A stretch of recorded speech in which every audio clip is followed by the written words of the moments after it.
Welcome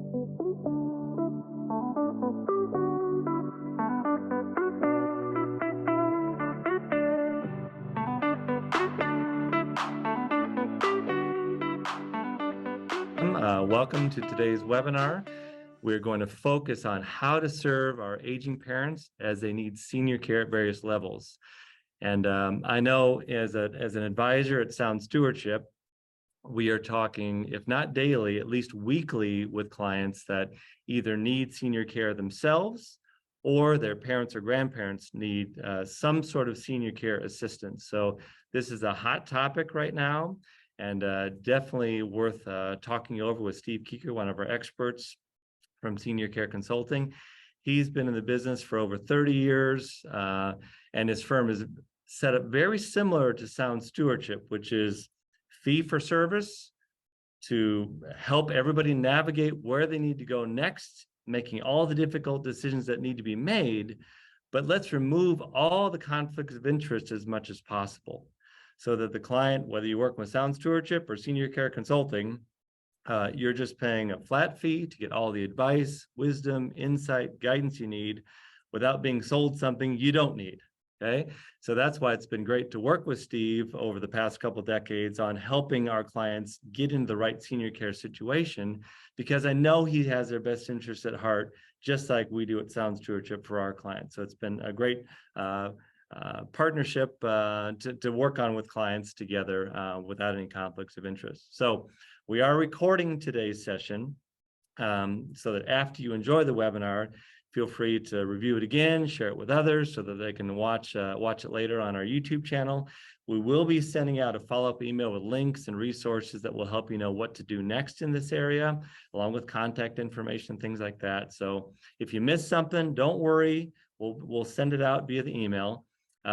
Then be sure to type in your questions down below in the Q&A section while Steve and I are talking so that we can answer them later. We're going to aim for about 40 to 45 minutes of presentation, and then with plenty of time for questions at the end until about 1 o'clock Central Time.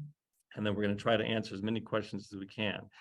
If you happen to be in the future watching this webinar on our YouTube channel, and you have questions following the presentation, we'll provide email addresses for you to be able to email us directly with your questions. We are happy to help one way or another. We want you to be able to figure this out for your loved ones so that we can get them in the right spot.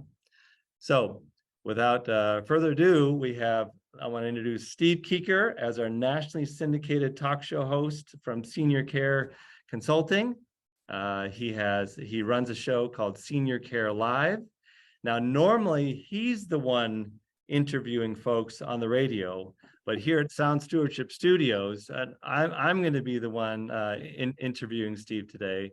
So, but he's steeped in this knowledge in this area, and we just want to get going with our first question. So I'm going to stop sharing there and ask Steve my first question. Steve, are you ready to go? Yeah, I'm ready to go. Thank you. And thank you for the invitation to be here today. I really appreciate it. And I think we're going to help a lot of folks with some great information. So yes, it's going to be awesome. So Steve, knowing that this is a common issue that everyone's trying to solve for our loved ones, once we kind of notice that our parents are needing senior care or grandparents or loved ones, what is that first step that they need to take to help the loved ones? Okay, so, and great question. So we see the need. So what do we do? And there's so much to it, and there's so many options. So I think the first thing that most families do is they pull together a team of what I just term family and friend caregivers. And so they all, they're all chipping in, they're helping out. And they may stay with mom overnight or help run errands, all of the things that we do to help out our elderly loved ones. The next step up from that would be maybe you don't have enough people, you don't have enough hours available, maybe the need is greater than that. Then you could bring in a home care company. And so what they do is they provide non-medical in-home assistance. So someone can come into your home on an hourly basis from a minimum of maybe 2 to 3 hours all the way up to 24 hours. And they can just be with your loved one. They can do laundry, some light housekeeping, some cooking. They can help them get dressed. They can run errands with them or for them. Take them to church, all of these sort of things. And so it just provides some companionship. And if they want to take a nap, just oversight where they're not alone if you're not able to be there. So I'm a huge fan of home care, but frankly, it could get pretty expensive. Around COVID, first of all, there was a pretty significant staffing shortage before COVID. And then after that, I'm not sure where all these folks went as far as employment, but there are even fewer people in that pool, in that staffing pool, if you will. So to find the best staff, you have to pay the most money, which drives up the cost. So it used to be, $20 to $25 an hour was pretty common. And now very common to see $30 to $35 per hour. So if you need 24-hour care, you could be looking at $20,000 to $25,000 a month. And in my opinion, I don't care how much money you have, that's a lot of money.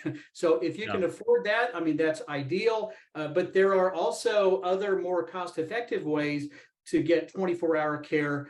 And that would be through moving to a senior care community. So the most commonly asked question that I've received over the past 20 years running senior care consulting is, Steve, we've been at home and we see that not working very much longer. I think we're going to need to move to a senior care community. When do you move? So that's the question. When is the right time to move? And frankly, sometimes it's pretty obvious, but way more often than not, it's not obvious at all. And there's some gray in there. So we don't want to move too soon. We don't want to wait too long. When do you move? So it's a big question. So I like to say that there are some things that should at least trigger the conversation of considering moving from your home to a senior care community. And with that, I'm going to go ahead and share my screen and share a PowerPoint here with everyone.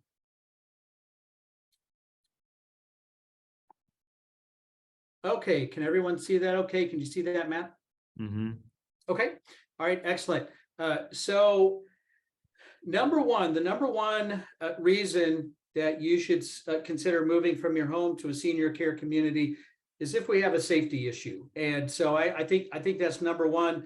And there are a lot of different elements of, I think, what could be considered safety issues or safety related issues.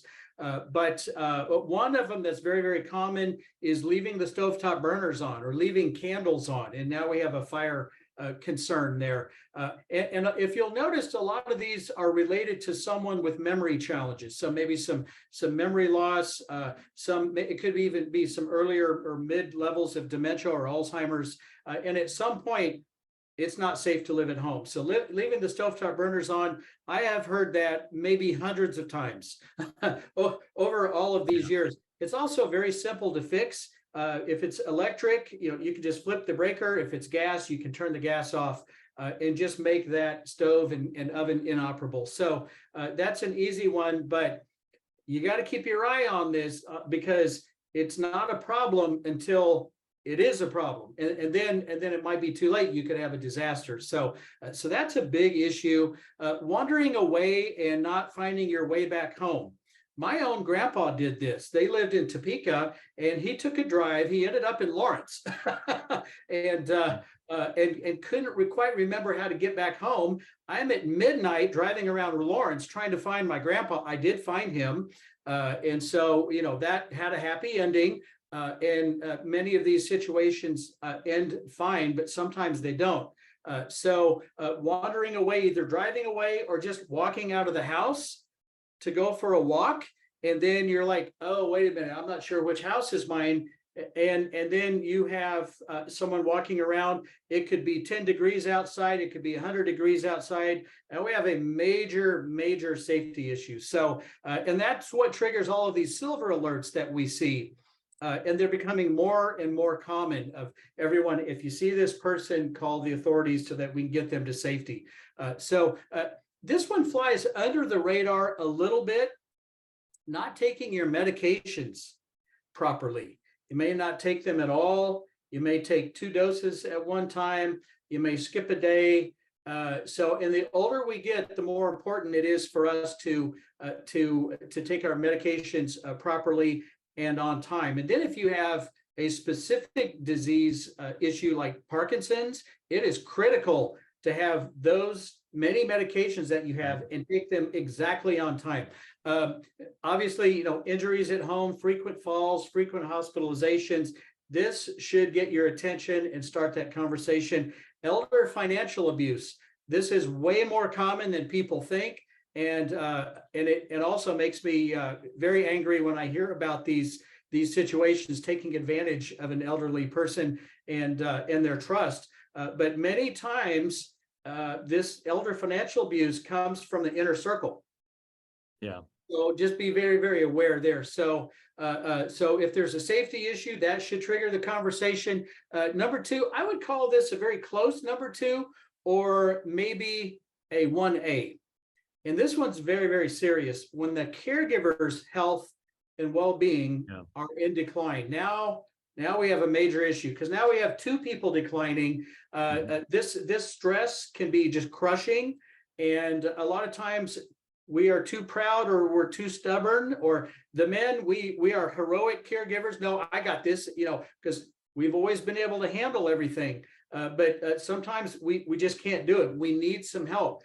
There's nothing wrong. There's no shame in asking for some help. So we're talking about your mental, emotional, spiritual, and of course your physical health and well-being. But stress is a powerful force, and I won't dwell on this, but I've seen way too often, way too many times, when the caregiver, because of that stress, their health begins to rapidly decline, and they actually pass away before the person they're caring for.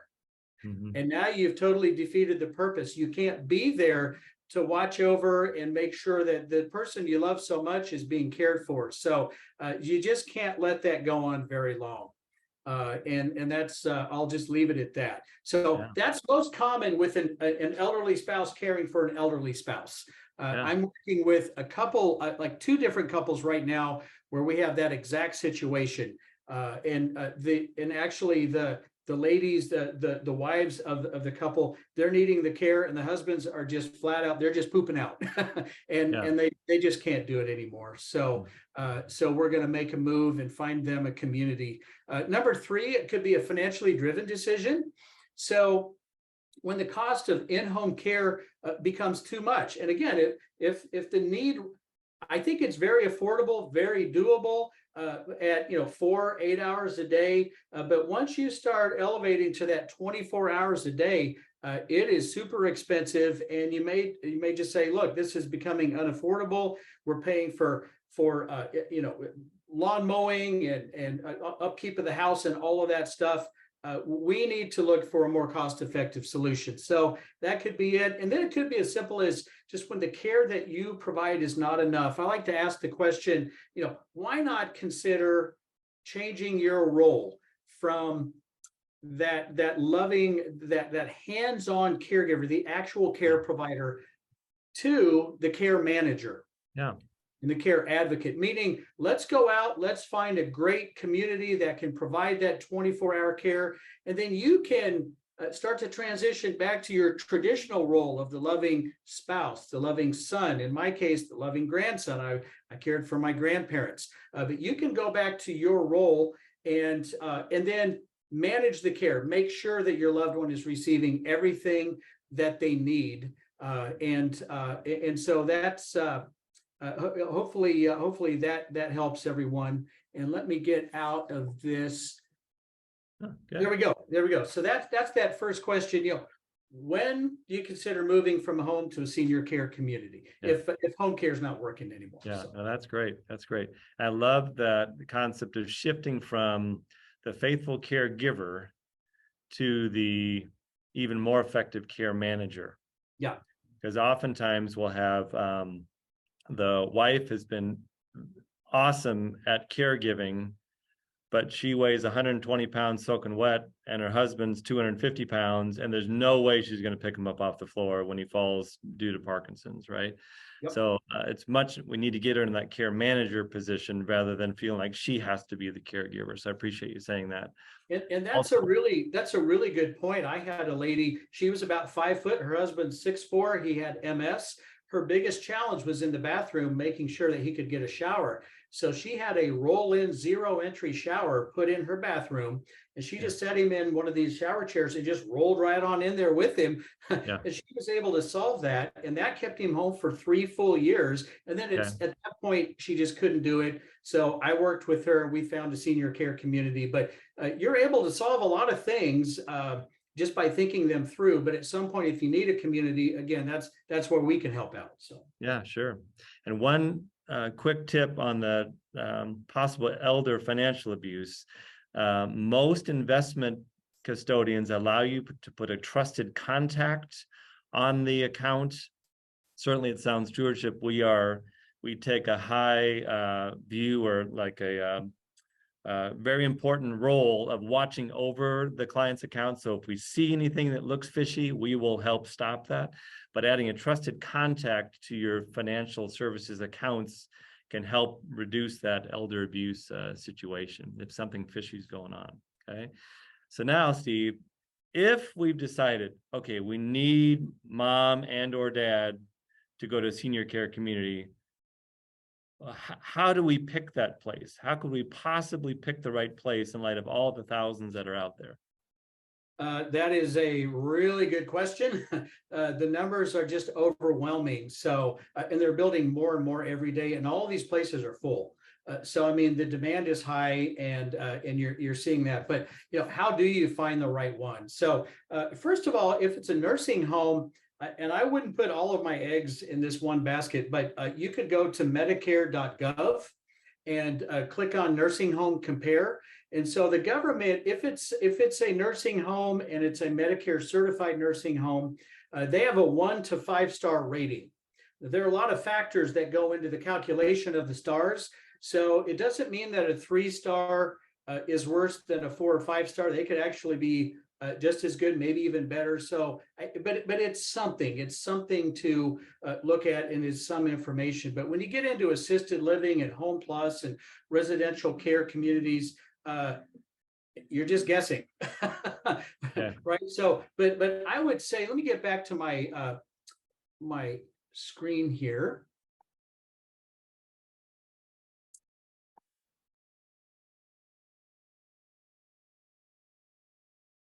Okay, and it is not. You're up. Maybe just next slide. Yeah, it's let me see. Yeah, it's let me go to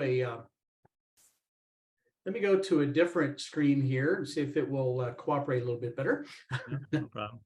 Yeah.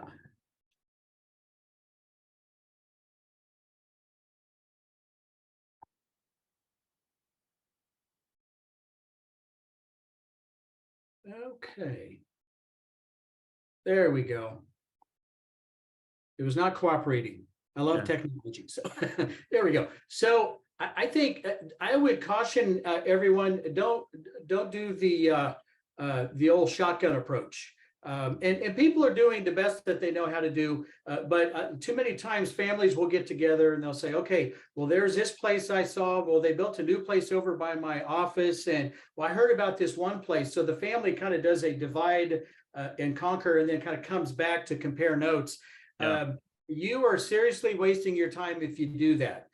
Because you're probably looking at a place that is not going to be the right fit. It may not even be the right level of care.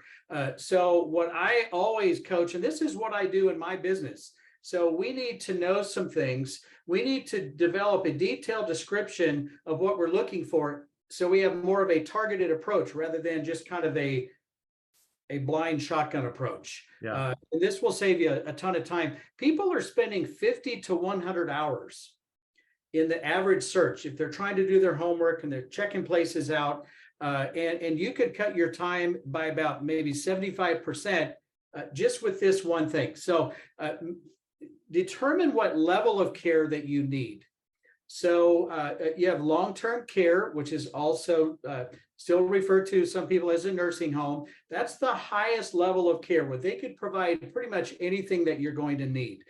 Do you need assisted living? And I have a graphic here in a minute that I'll show with some prices, but the assisted living level of care is really more of a social model where they can help you with your bathing and dressing and grooming and using the restroom, and they distribute your medications and they make all of your meals for you. And there's just a tremendous amount of assistance, but it's not really medically based, but they can help you with those. If you hear the term ADL, it's activities of daily living, they can really help you out with those things, minimally or fully. So you have assisted living.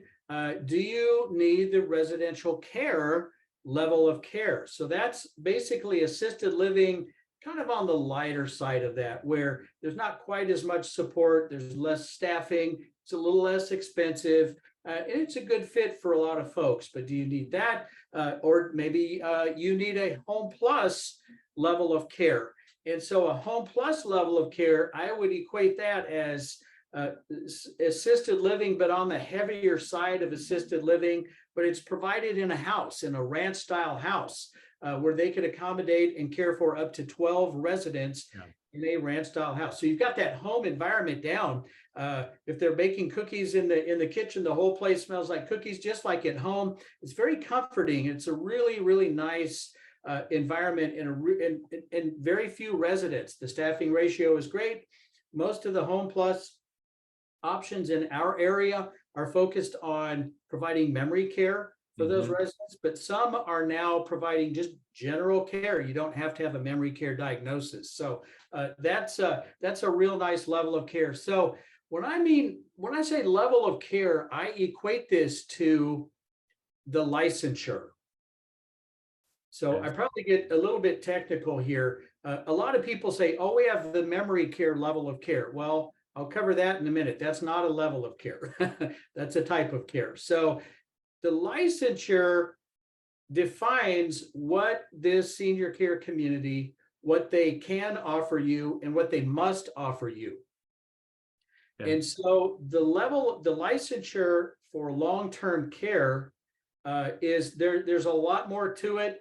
They can provide full care for someone who needs literally total care. They can, insulin like if you get in the hospital only for long term. Yeah, exactly. It may take a mechanical lift to lift you from point A and move you to point B. You may require wound care because you have some skin breakdown issues. You may have an IV. You may have a feeding tube where you're fed through a feeding tube.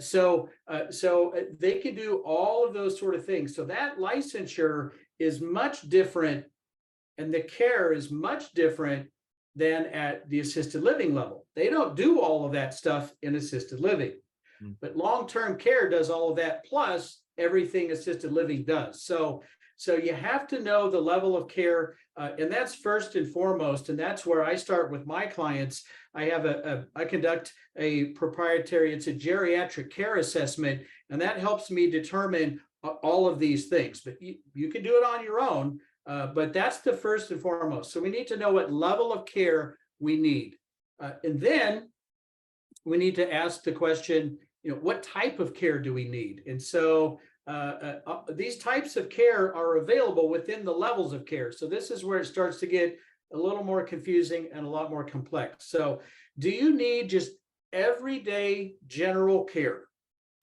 Just their average, their standard care that's provided?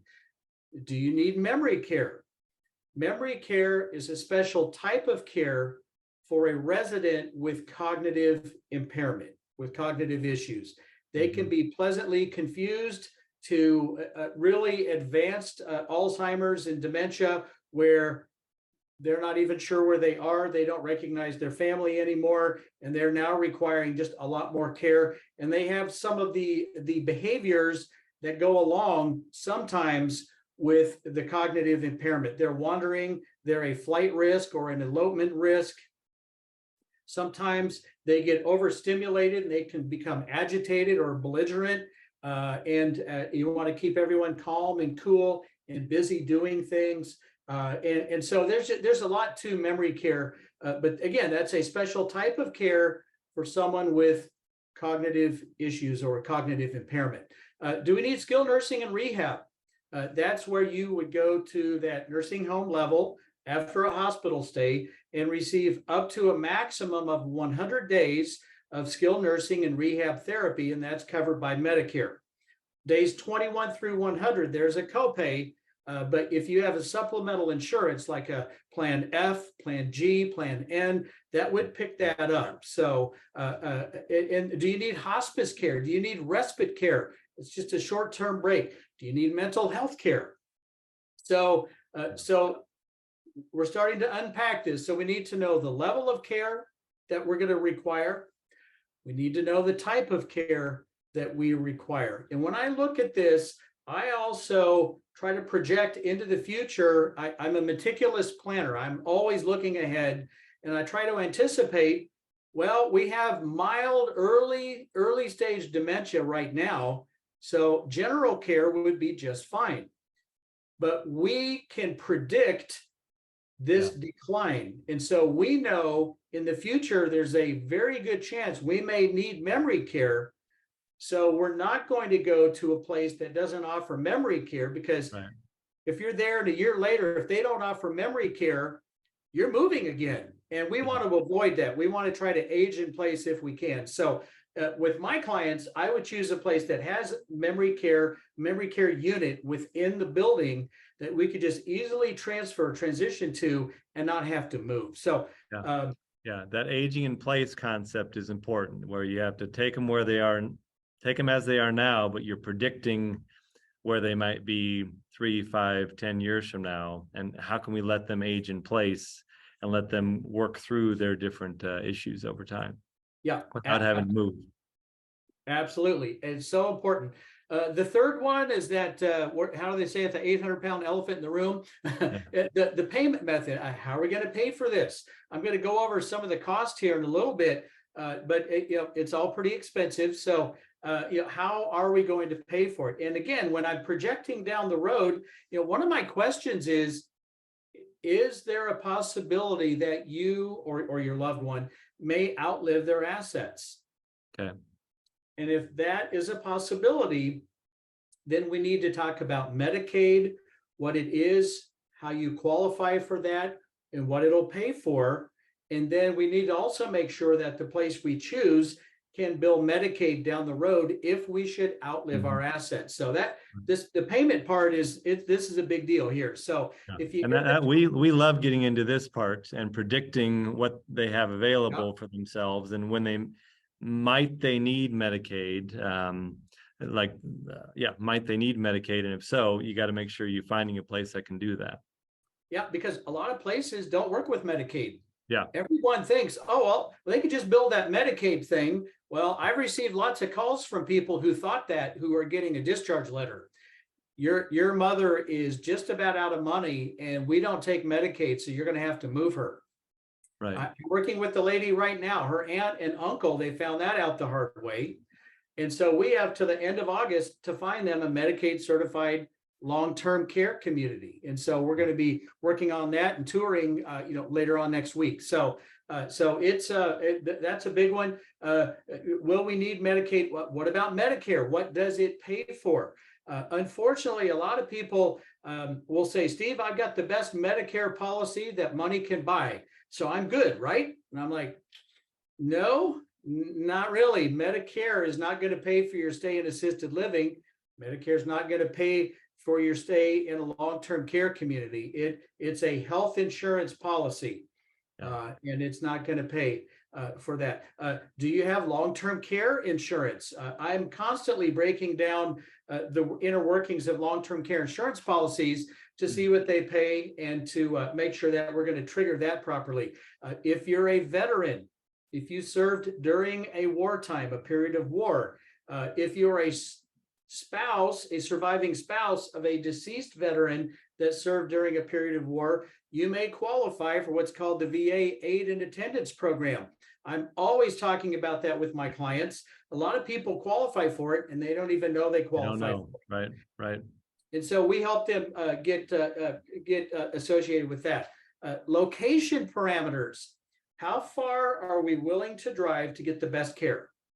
So we all want to be close. We all want to be nearby, very convenient to stop by. If we're needed quickly, we want to get there. But I'm asking the question, how far out can I look when I'm evaluating the market, when I'm identifying our top options? Yes. And sometimes it is, I've heard this a lot. They lived in Missouri. Steve, anywhere but Kansas, not moving to Kansas. Sure. And I've heard it north of the river. Steve, anywhere but south of the river. We're Northlanders. We're staying north of the river. Right. Yeah. And I've heard from Kansans, Steve, anywhere but Missouri. We're not moving. All right. So we've got these three little territories in Kansas City. Now, I don't know if that probably exists elsewhere in other parts of the country. Oh, sure. And there may be other people on this meeting that are out of the area. But location is a big part of it. Location parameters, then any personal preferences and needs that we might have. So this is where I start with my clients before we ever begin the search. What level of care do we need? What type of care? How are we going to pay for it? What are our location parameters? And then if there's anything really specific that we want to make sure could be met, we want to make sure that is available. Mm-hmm. Yeah. And so feel free to go to that to visual, because I think we've got at least maybe 10 more minutes or so of presentation time. Go to that visual of how to make these decisions between the different types of care, because I think that will help folks see even more clearly what you're talking about. And then I know you can pepper in there how much do these places cost daily or monthly, so they can know what they're up against. And remember, as Steve's pulling up slides, remember if you've got questions that are popping up, type them in down below for us. I'll be monitoring your questions. I've got a lot to ask already, but monitoring your questions, and we'll ask those of Steve after he gets through these final slides here. Okay. All right. So if you've decided it's assisted living or residential care or a nursing home, whatever it might be, these are some of the costs. So first of all, I always like to cover, independent living does not provide any care. There's no licensure for independent living. It's an apartment with meals. Now, there's a lot of appeal to it, though. You don't have to worry about house upkeep and taxes and all the stuff.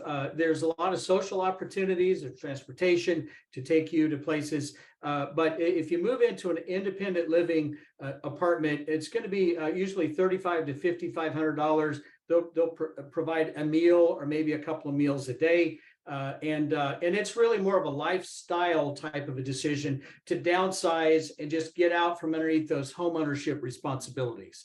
Now, here's assisted living. And again, it's that social model. They help you with all of those activities of daily living, incontinence management, medications distributed, all of those sort of things. So it's going to run in the neighborhood of $600, I wish, $6,000 to $8,000 per month. That's right down the middle. That will largely fluctuate depending on the size of your apartment. So a studio apartment is less than a 1-bedroom, is less than a 2-bedroom. Mm-hmm. So the size of your apartment, and then how much care that you require. If you need a little bit of care, typically you'll pay less than someone who needs a tremendous amount of care. So that's the price range there. If we're looking over at long-term care, that nursing home level, this is where I've seen a big price increase here recently, a big one. Yes. So we've jumped up to a solid average of $8,500 to $9,200 a month, and that is for a shared room where there are 2 beds in the room and you're sharing a space. For a private room in long-term care, remember, long-term care, it's mostly about the care you receive, and there's not much about your personal space. So space is at a premium, and that's going to run $10,000 to $15,000 a month. So really, really expensive. And again, it's less than the 20 to 25,000 a month for home care, but it's expensive. That residential care, the reason I put it graphically here is it's kind of on the lighter end of what is provided. Assisted living can provide a little bit of care or a lot of care. So this is not a standardized model. So this is pretty confusing. But residential care is on the lighter end of it. That home plus the care provided in a ranch style house for up to 12 residents, 7,500 to 9,500. So and I like that you've added that home plus category. And to be clear, folks, that this is not your home plus people coming into it. This is a ranch style home that the loved one is going to. We have them here in Kansas City, like Care Haven Homes is one that I'm familiar with in Kansas City. My 96-year-old grandmother was in Tucson in one of these, in Phoenix in one of these styles of homes. Wonderful opportunity, but not inexpensive, but a much cozier feel with some ability to be more family. You kind of like a little family with the staff and the other family members or the other patients, if you will. But that's a newer twist on the assisted living theme, right? Yep. And I would say about 12 years ago, 12, 13 years ago, they were fighting just to be known as an option in Kansas City. And now they're full, multiple houses. It's kind of exploded. It's very popular. If it's affordable, it's a good way to go.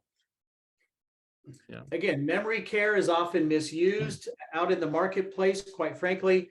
So you can remember, memory care is a special type of care for a resident with cognitive impairment. So I just like to show this graph. You can have memory care at any one of these levels of care. So if you need help with those activities of daily living and you have memory issues, that's where you need memory care. If you have a lot of medical issues, you need to be at that long-term care nursing home, and you have the cognitive issues, that's where your memory care needs to be. And then the home plus, I mean, you could get memory care there and in the residential care as well. So I like to just take a second. I always like to cover that. And then I just want to cover this just very briefly. I could go easily an hour on continuing care retirement communities, but more and more of my clients want these. And so it's an all of the above situation. It has independent living, it has assisted living, and it has long-term care. And so where the concept there, again, you sell your house, you downsize, you move into a nice independent living apartment, and then you can age in place. And say a couple of 2 to 3 years down the road, if you need a little help, you just transition to assisted living and they can take care of you. If you need more help than that later on, you can transition to long-term care and get all of the help you need literally for the rest of your entire life and never have to change your address and never have to leave that organization. So there's just a lot of peace of mind when you enter one of these. Some have an entrance fee on the front side. It could be 200,000 or 300,000. It could be much, much higher than that. 500,000, 600,000, 700,000. And you still have the monthly fees on top of that. Some of these communities do not have entrance fees. They're rental only. You just pay for what you need as you go. It's just a different model, and they're very good options. It just depends on what a person's interested in. Most of them in our area, I won't get into all these others, but they're a 90% refund. So a 90% refundable. So that if you should choose to leave or if you pass away, 90% of that is either refunded or returned to your estate. So that's, and a lot of times the entrance fees will get you discounts on assisted living and long-term care that will meet or exceed that 10%. So, but there's an opportunity cost. You don't have Matt investing your money and making you money. So there is a cost to this, but a lot of folks like them. So, the CCRCs, the continuing care retirement community, they've almost become like their own sort of bank where they're really managing your long-term care finances over time. And that's generous if you can get 90 to 80% back to the estate. But as you put down below, some it's amortized over 50 months. If you stay the 51st month and then you pass away, you're not getting anything back. And so you got to make sure you know the numbers and get your expectations in line. Yep. And the other point that I think you're making clear is, if mom or dad will need that memory care, you got to be super careful as to whether it exists or not in the CCRC you're looking for. Steve and I were just talking 2 weeks ago about a client who's in a nice, wonderful CCRC in Overland Park, Kansas, but they may want to make a change, and the place they're wanting to make a change to, they don't realize it, but does not have memory care, and that's exactly the thing that they may need.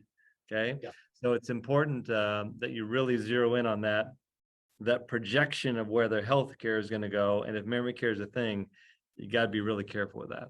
And here's the other thing that's really bad. A lot of the salespeople in these communities, oh yeah, we provide people memory support every day. Now that's a true statement. A lot of the people living in these communities have mild cognitive issues, early dementia. They're pleasantly confused. They're just fine. But when that increases at some point, it's highly likely they will not be able to care for you if they don't have that memory care unit. And so it's a little misleading, to be frank about that. So with me, I understand it, and it's not misleading at all. I don't let my clients make mistakes. Right. Yes. Yeah. You're their advocate to help them not make that mistake. Yeah. That's exactly right. Yeah. So, and if anyone wants any more information, they could just go to the website. I thought I'd throw that up there, seniorcareconsulting.com. It's a brand new website. There's a ton of information on there, and that feel free to help yourself there. And then again, my radio program, kind of a shameless plug, Senior Care Live. It's on Saturday mornings at 11 on Talk 980 AM. I turn it into a podcast after the fact, and you can stream it anywhere in the country. And it's now nationally syndicated, so it's heard around the country. I'm really excited about that. So anyway, so I think that's about it for my slides. If anyone has any questions, just ask Matt or reach out to me. We'll take care of you. It looks like we have some questions asked already. So so let me I'll bring some questions in here. So the first one's interesting, where, hey, Steve, are there opportunities out there beyond touring the facility to try it on for size for a shorter period of time before you commit lots of time and money there? But it's similar to we just rented an RV to go on a trip for the summer before we might possibly buy one down the road, and we determined we're not going to buy one down the road. So is there anything like that in the long-term care space where you kind of try it on for size for your loved one before you commit hundreds of thousands of dollars? That's a great question. So let me break it down like this. So if you're looking at a continuing care retirement community where you have all of the above, entrance fees, all of that, some of them actually have a try it before you buy it kind of a program. Some of them do not have that. Okay. If we're just looking at assisted living or long-term care, many times you can go in and what's called a respite stay, which is a temporary short-term 30 days or less of a stay to go in and check it out and try it out. So I mean, some of them offer that, some don't. So with my clients, I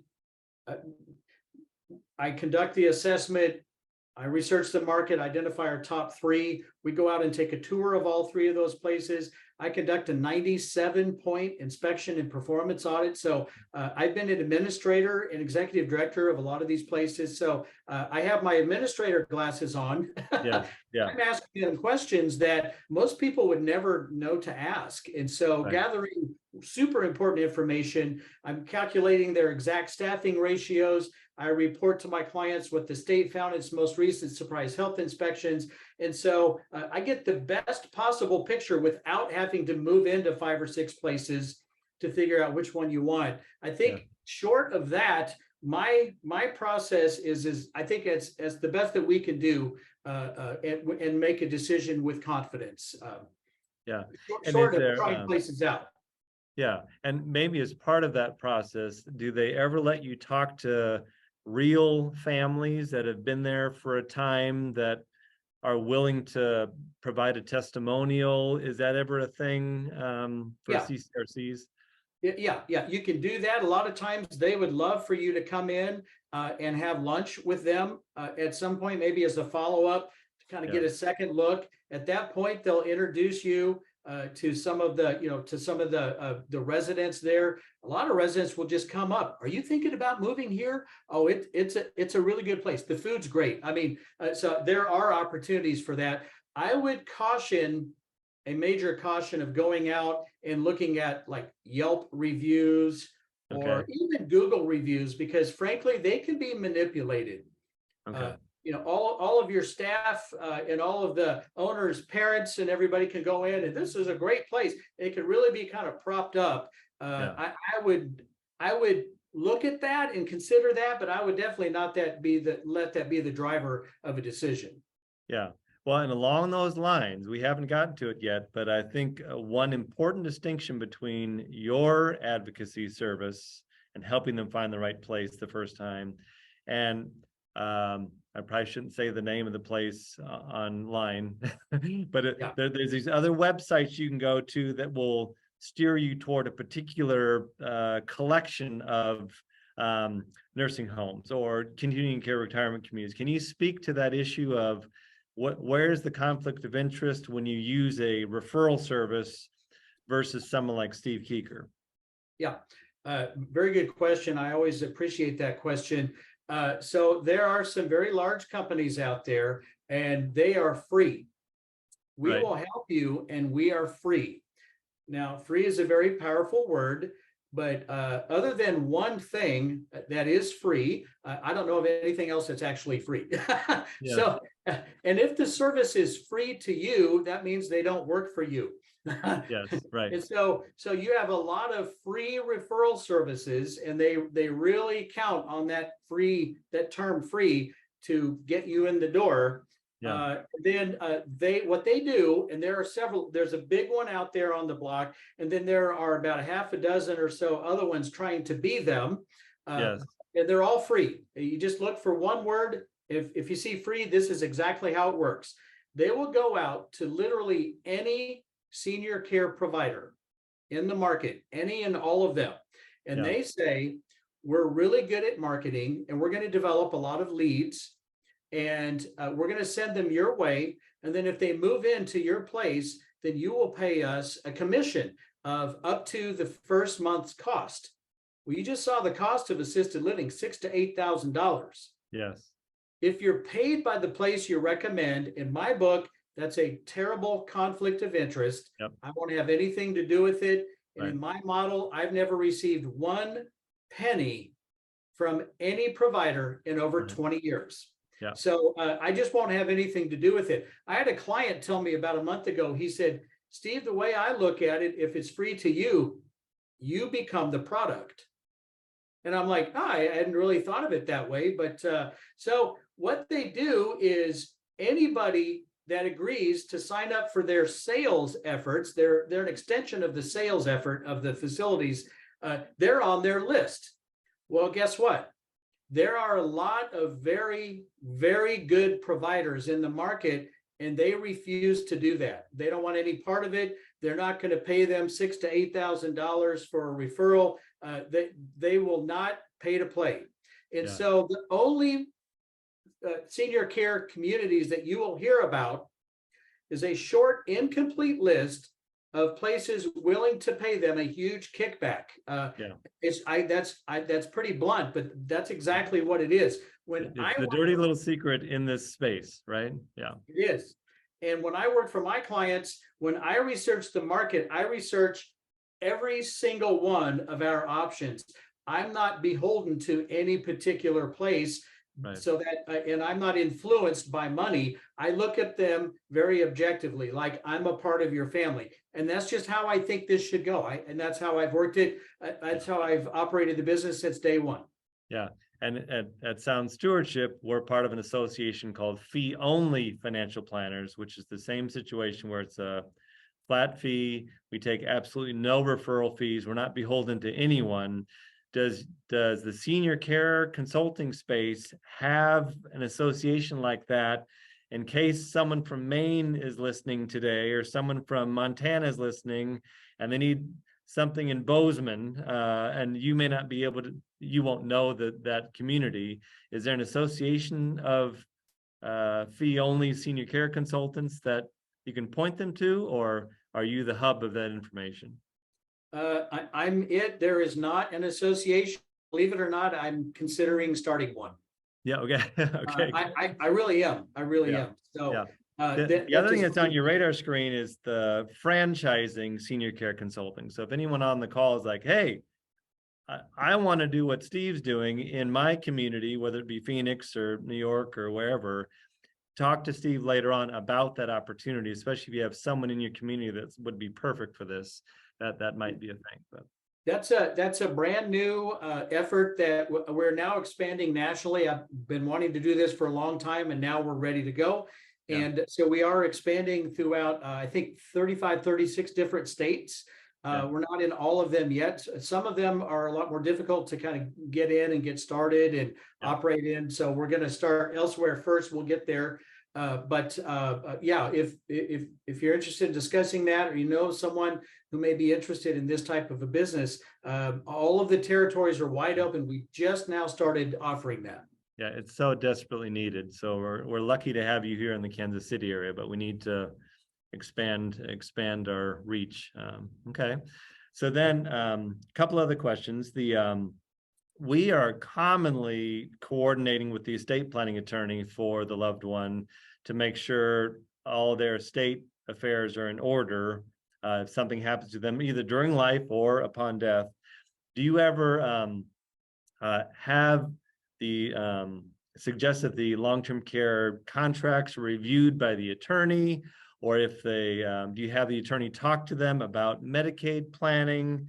Is there any sort of intersection there with their estate planning attorney or contract attorney that you might be familiar with? Yeah, so I do get a lot of referrals from estate planning attorneys, from elder law attorneys, where they're actually working with the family to maybe do a division of assets, protect assets, calculate their spend down and help them get qualified for Medicaid down the road. And then I'll come in and help with the placement part of that. So I do work with quite a few. Also, I'm not an attorney, so I can't provide legal advice, but I understand all of that very, very well. And I'm always happy to, I'm constantly giving overviews and, how does that work and how do you qualify and some of the numbers and that sort of thing. So I can certainly provide an overview on that. Yeah. Just a common sense overview of here's what you're looking at and from an administrator's perspective, and then let the attorney provide the legal opinion as needed. So, okay. Yeah.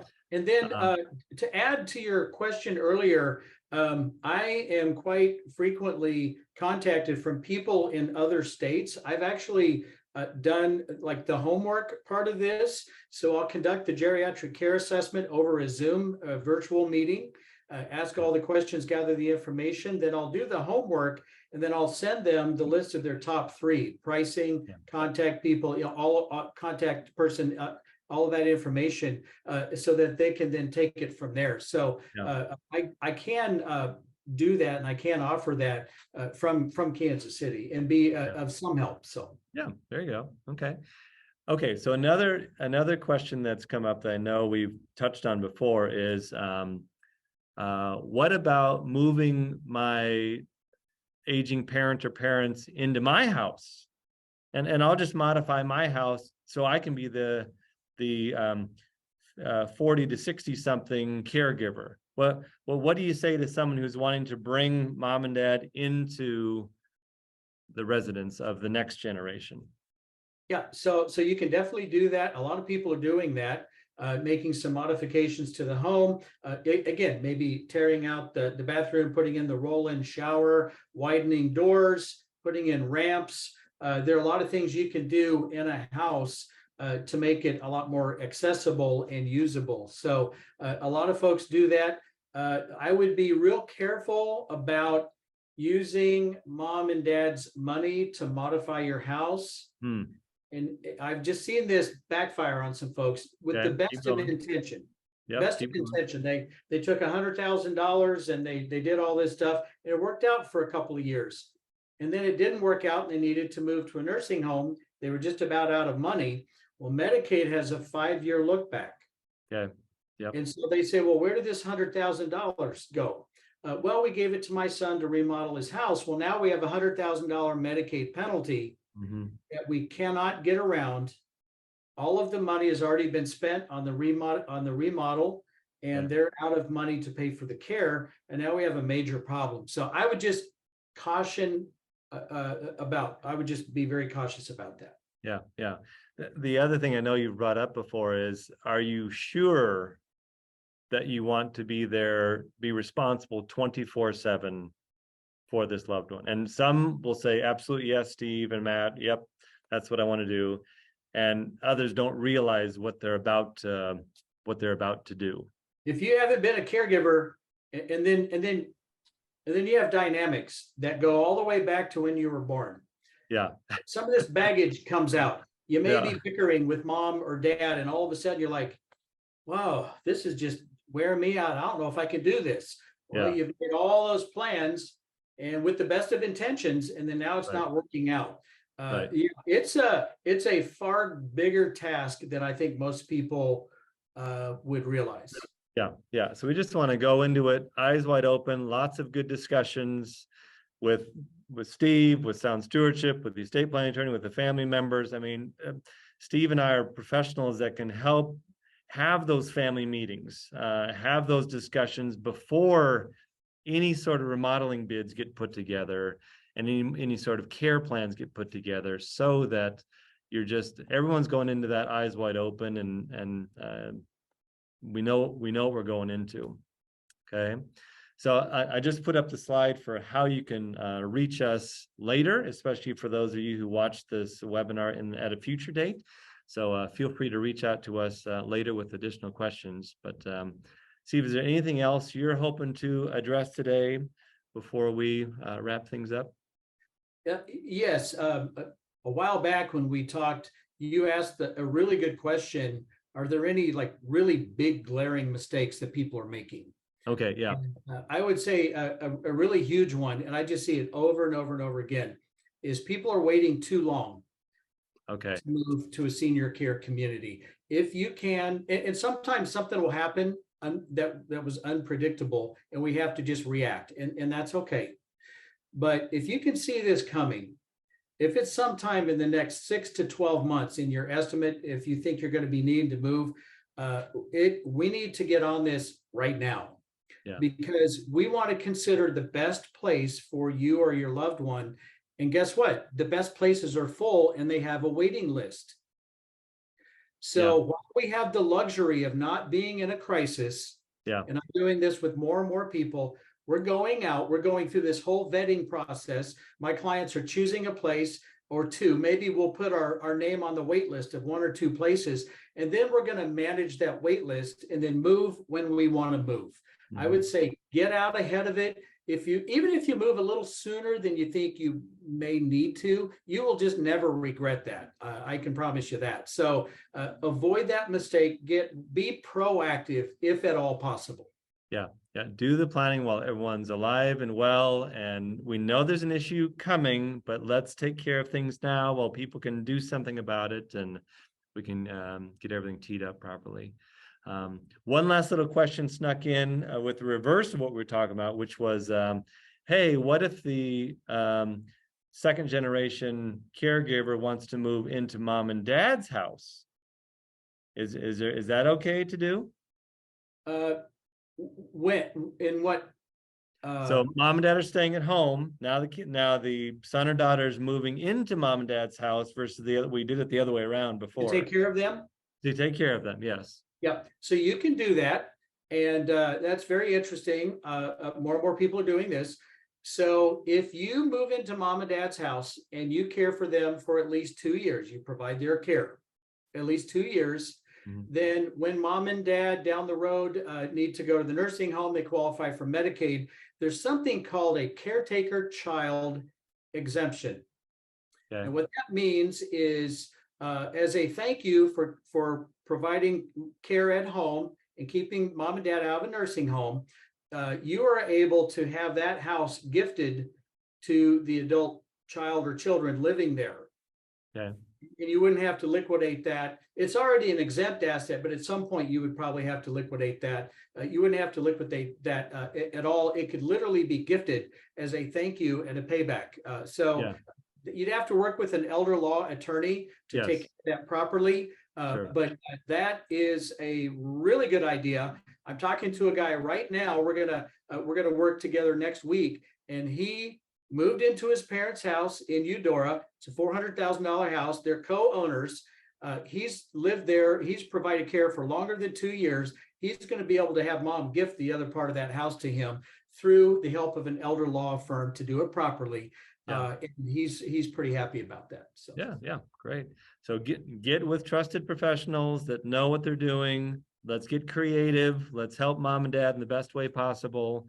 Most folks are wanting to stay home as long as possible, but let's do it in a smart way, a proactive way with the right professionals, like senior care consulting, like elder law, like sound stewardship. We're here to help. So we thank everybody for joining us today, and for all those who are watching in the future, we appreciate you tuning in. Please keep in touch.